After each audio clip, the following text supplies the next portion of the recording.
Board മാസിന്റെ ഒരു previous ചോദ്യം ചെയ്യാം. പക്ഷെ ഇത് ഡയറക്റ്റ് ആയിട്ടല്ല ചോദിച്ചിരിക്കുന്നത്. നമുക്ക് ചോദ്യം നോക്കാം. തന്നിരിക്കുന്ന വാക്യത്തിൽ ഗുണന ചിഹ്നം പ്ലസിനെയും പ്ലസ് ചിഹ്നം ഹരണത്തിനെയും മൈനസ് ചിഹ്നം ഗുണനത്തിനെയും ഹരണ ചിഹ്നം മൈനസിനെയും സൂചിപ്പിച്ചാൽ 6 ഗുണം 4 മൈനസ് 5 പ്ലസ് 2/1 വില എത്ര എന്നാണ് ചോദ്യം. അതായത് നമുക്ക് തന്നെ ഈ സാധനം കാണണം ബോർഡ് മാസ്. പക്ഷെ ഇതിലെ ചിഹ്നങ്ങൾ ഈ പറഞ്ഞിരിക്കുന്ന ക്വസ്റ്റ്യൻ അനുസരിച്ച് മാറ്റുകയും വേണം. അപ്പൊ നമുക്ക് ആദ്യം നമുക്ക് എന്ത് ചെയ്യാം, ഈ നമ്പറുകൾ എഴുതാം. 6, 4, 5, 2, 1. ഇനി ഗുണന ചിഹ്നമാണ് ഇവിടെ പറഞ്ഞിരിക്കുന്നത്. ഗുണന ചിഹ്നം പ്ലസിനെയാണ് സൂചിപ്പിക്കുന്നത്. അപ്പൊ ഇവിടെ ശരിക്കും പ്ലസ് ആണ് വരുന്നത്. ഇനി മൈനസ് ചിഹ്നം എന്താണ് സൂചിപ്പിക്കുന്നത്? മൈനസ് ചിഹ്നം ഗുണനത്തെയാണ് സൂചിപ്പിച്ചിരിക്കുന്നത്. അപ്പൊ നമുക്ക് ഇവിടെ വരുമ്പോൾ ഗുണനമാണ് വരുന്നത്. ഇനി ഇവിടെ പ്ലസ് ആണ് വരുന്നത്. പ്ലസ് ചിഹ്നം ഹരണത്തിനെ എന്നാണ് പറഞ്ഞിരിക്കുന്നത്. അപ്പൊ ഇവിടെ ശരിക്കും ഹരണമാണ് വരുന്നത്.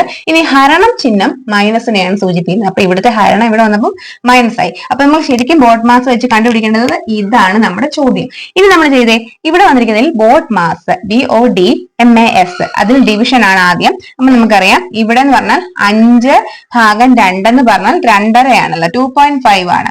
ഇവിടെ വരുമ്പം 4 ഗുണം ഈ -1ഉം 6 പ്ലസും ഒക്കെ അതുപോലെ തന്നെയാണ്. അപ്പൊ ഞാൻ ഓരോന്നായിട്ട് കാണിക്കാം. ഡിവിഷൻ മാത്രം ഇവിടെ ചെയ്തപ്പോൾ 2.5 ആണ് വന്നത്.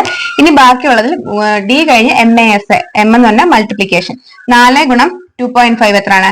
6 പ്ലസ് ഇത് നമുക്ക് ഇത്ര നമുക്ക് 10 കിട്ടും അല്ലെ, 10 -1. ഇനി ഇപ്പൊ പ്ലസ് മൈനസ് മാത്രമേ ഉള്ളൂ. MAS, addition subtraction. അപ്പൊ മൾട്ടിപ്ലിക്കേഷൻ കഴിഞ്ഞാൽ അഡീഷൻ ആണ് വരുന്നത്. 6ഉം 10ഉം കൂടെ കൂട്ടിയ 16, -1 ലാസ്റ്റ് വന്നു. ഇനി അവസാനമാണ് സബ്ട്രാക്ഷൻ വരുന്നത്. നമ്മുടെ ഉത്തരം 15 ആണ്.